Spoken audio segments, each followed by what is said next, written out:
I'm gonna pass. I'm gonna pass because I think I'm gonna see pumpkin yam here.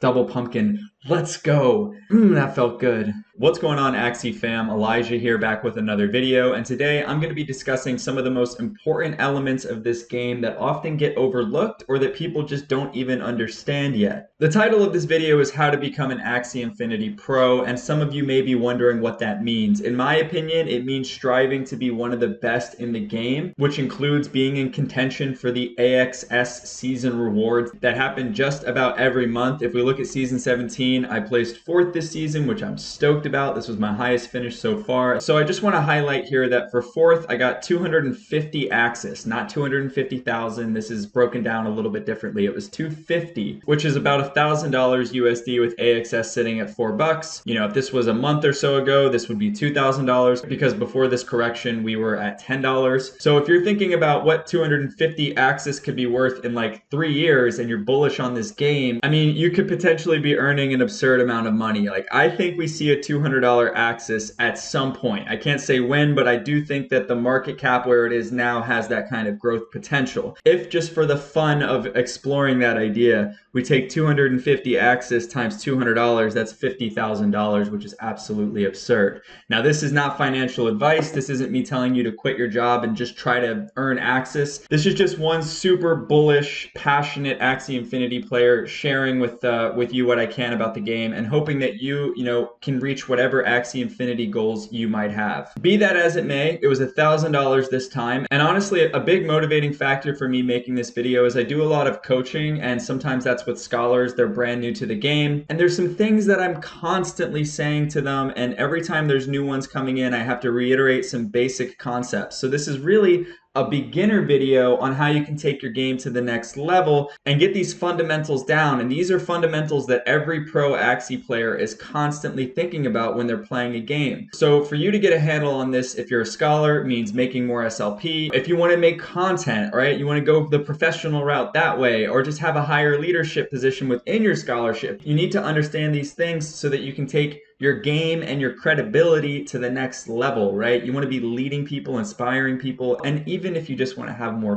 fun because winning is more fun than losing, then this video is for you. So let's start off with something that many people get confused with, and that is just the way that you should be positioning your Axies, okay? I'm not going to spend too much time on this. It's been talked about in other videos. In short, though, what you really want to make sure is that your midline and backline Axies are on the same exact row, okay? You don't want your midline here in the center and then your backline in the upper left. The reason why, let's say our opponent splits his two Axies like this, right? And this is what we're facing. If we have ours in the midline and he's attacking into those two Axies, it's a 50-50 chance as to where he goes, high or low, right? And we don't want to be leaving our execution down to 50-50 chances. We want to be targeting what we want to kill. So if we put both of our Axies on the top line, it's always going to prioritize his top Axie, okay? It's not going to do that 50 split off. Focus that one down and kill it and then move on to the lower one. If that's a little confusing right now, don't worry about it. You'll see what I mean once you get in the game. People sometimes split their Axies. Trust me on this. Put your Axies in this position. Make your life easy. And that's step number 1, okay? There's going to be 2 more things that I really harp on in this video. And I think the best way for me to do that is to jump into an arena game and show you firsthand. But before that, I'm actually going to just explain both of them to you, and I suggest that you take notes on this, really absorb this info because it's going to be a big difference maker in terms of how much SLP you're earning. So number 1 is counting energy, okay? This one people are quite familiar with once they get started. We always start the game with 3 energy, and then every following round we gain 2. That's the same for our opponent. So if in round 1 we see our opponent play 3 cards and each one costs 1 energy, then in the following round, we know that he only has 2 energy. If in round 2, he plays his 2 energy, it's the same thing. We'll have 2 in the following. So this may sound simple, but the fact is it's not always like people just play the amount of energy they get. Sometimes they'll save 1, or they'll play an energy gain or steal card, and you need to get into the habit of adding that up as it's happening, because this game is similar to poker. It's about taking incomplete information and trying to make it complete, trying to get into the head of your opponent and know where they're at based on what you've seen. So if we're in round 5 and we've been tracking his energy and we know he only has 3 energy and it's a very critical round, is he going to kill me? Am I going to live? Well, if we know he only has 3 energy and we look at his cards and we see he only has this much damage potential with that amount of energy, we can maybe make a risky pass, right? That we wouldn't normally make if we were afraid of dying, and save energy. If we get to go first the next round, we kill him in one go. It's things like this that separate an elite player who's contending for that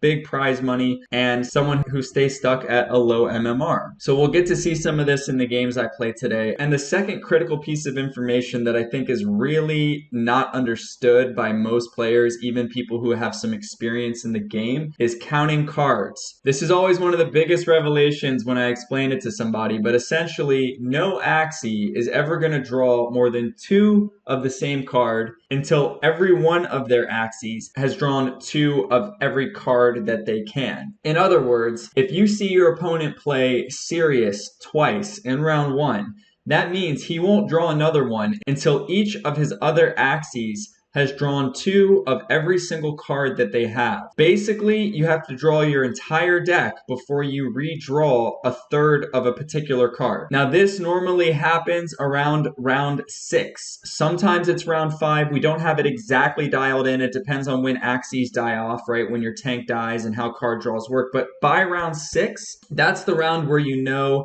like I've seen him play 2 bug splats earlier, but now it's round 6, he might have another one, so you have to account for that. This is especially important information for what I like to call cue cards. These are things that you need to be keeping an eye on. So energy steal is definitely one. Same thing with pumpkin. Ideally, we want to have seen our opponent play one of these before we go slamming into it, because we don't want to run into a massive brick wall. And of course, if he plays pumpkin round 1, he can redraw it, but it's still unlikely given that, you only get 3 cards per round and you have all these other Axie cards that can be drawn. The same thing goes for high damage cards. Like if we see this midliner play Thorny twice in round 2 and we're in the mid game sometime at like round 3 or 4, we then know that his highest damage card has already been played twice. Again, giving us a little more intel on how we want to proceed in the match. We're under much less of a threat than if we know that he hasn't played these 2 Thorny cards. So this really applies to the entire game. It's like, how much can you remember as it's happening? And it just takes time, it takes practice. If you count energy and you count cards, you are going to become infinitely better than like 90% of the field, because most people aren't doing those things. And it might sound tedious, but it really just comes down to how good you want to be at this game.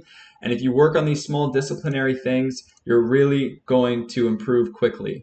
All right, I'm going to fire off a game here and see if I can use some of this in actual practice here and show you what I'm talking about. So round 1, we get a terrible draw. There's nothing for us to do here. We don't want to be playing these aqua cards blindly into this tank, where ideally, I'd like to use this hair card because it's a beast card on this plant. So I'm going to kind of hold out for that, pass this round, see what he does. He plays 1 cattail. That allows him to draw cards when I hit him with a beast card. So not like the most important info. Here in round 2, I get double Sirius. I'm actually going to go ahead and play it. I go last, so if he pulls off any steals, I'll take them back. If he plays Nemo, I'll steal that energy. Provides me with a touch of shield here, and yeah, I just think it's going to be one where, oh, this is really good for us. Okay, so he plays Nemo and Sugar Rush. Let's think about this, right? He starts this round with 5 energy. He plays Pumpkin and Sugar Rush, that's 2 energy, gains 1 back with Nemo. So he went to 4, and then we take 2 away, so he'll be at 4 again next round, if that makes sense. So he's at 4 energy this round. We don't really have great moves here still.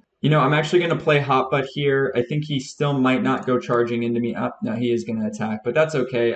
Our opponent played all 4 energy that round. I tried to get away with playing Hot Butt. That was really just because I had the energy to spare. But I do know that now he only has 2 energy. I'm actually gonna pass one more time. Yeah, and the reason why, I know this seems crazy going up to 8 energy, but I haven't seen a pumpkin yet, and it seemed like a round where he would do like a transitionary round. So now he does have 3 energy because he had 2 there and stole 1. He has 3 energy. I don't need Nemo's. I'm going to go ahead and get rid of 1 bird card as well. I'm going to use all the bug type cards here and beast cards to kill this plant. Unfortunately, I think he's going to play cattail and get a bunch of cards drawn, but I have to just go ahead and do this here. I guess I'll do it this way. Oh wow, he's attacking into me. This is huge. He spends all 3. and gets one back. So he'll have 3 again in the next round. We're going to go ahead and finally kill the tank, which is good. I'm going to have to make some magic happen here for sure, though. Oh, he's got 3 energy. Can I brick wall? I think I can because he has Teal Shell, which is a low damage card. He just played both Hair Daggers. What about up front? We've seen Aqua cards. We've seen a lot of stuff here. And he only has 3 energy. I think I can get away with putting up a huge brick wall and getting value out of this Aqua. Let's pray that this works. Let's go. Plays 2 cards, tries to get the kill with 2 cards, but not today. And this is just, again, 3 energy. It's like I know I'm weak, but I know that there's a good chance that this huge brick wall will work out for me. It does. And now we're dealing with this backliner Aqua. He played 2 cards, so he's still at 3 energy, has no way to gain energy, and I'm expecting to see some shield here. It's just a matter of how I want to go about doing this. Is he going to play both Teal Shells? I would imagine that he has to. I think I'm just going to play these. He's got Goldfish too, though. Well, there's the Teal Shells that I did expect to see, so that's a relief. He thought, I'm sure he's counting my energy and probably knows I still have tons of options, so he plays very defensively here. Luckily for us, we patiently pass here. It's huge. He's only going to have 2 energy, I believe. So let's just start with like maximum damage here. Okay, so there's going to be 1 Teal Shell, and I think I might just straight up kill him. Let's go. Oh, let's go. This is 5 Letra. This is the guy that got first place last season. That feels good. That feels good, guys. Good. And that was his main team. So he's not really trying anything new here in the offseason. That was a bit of a high-level game there. I mean, I'm playing the, top guy from last season. I hope those points came through in that one. And this is a fun little new experimental team for me, so I'm still trying to get the hang of it, right? This isn't my main team. I love trying new stuff in the offseason. I would suggest you all do the same because this is where you just get to stumble into stuff and go, oh, this is actually really good. I didn't think of this. And you want to be doing that, in my opinion, when the stakes are a little bit lower. And if you guys aren't familiar, this is the I don't know who started this, if it was Palaco, Z, or Indez. It came from one of those guys, but the hair dagger, where this bird, even though it's not pure, it goes before pretty much everything except another pure bird. They are nasty because you're guaranteed the card draw in most games with hair dagger. Gives you that balance. But let's keep the action moving forward here. I want to play one more game and try to maybe even slow things down a little bit more, okay? I know I get amped up when I'm playing Axie, but that's just because the passion is too real. Okay, we're up against Siganos. This is a tough opponent. I'm not sure where he ended this last season. I don't think he quite made top 10, but very annoying team. Double Yam with the backdoor with Kestrel. This is a difficult one potentially for me because my bird is so vulnerable. He also has a midliner backdoor potential here where he can skip over and, hit me with Piranha. So anyway, that being said, I don't have a great play round 1. I'm just going to pass. Looks like he'll play Pumpkin Serious, right? So let's really think about the card counting thing here. Again, I want to highlight that. We've now seen 1 Pumpkin and 1 Serious. It makes it a little more appealing to attack into him now, having already seen him play 1 Pumpkin. I know he's at 4 energy as well, right? Because that's how the math worked out on that last round. So I actually think I'm going to play 1 Cuckoo to make the killing round a little easier. I'm going to try to go for him next round, not this one.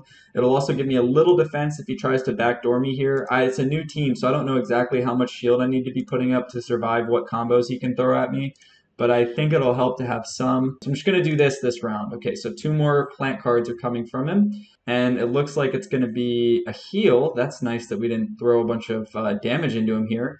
And a Serious. So he had 4, he played 2 and got back 1. All right, so that means he's at 5 this round, and so are we. Now I've seen a heal, I've seen a pumpkin, seen both steals. So, I mean, I could pass because I know he can't steal any more energy. But at the same time, I don't, like I said, I don't like being unarmed versus this. And I get a lot of shield from these 3 cards. I haven't seen a Yam, and I don't really want to attack into that. But I think time is sort of the essence here. So, like, here we go. And I'll play both of these as well just to make sure I get it done against this tank.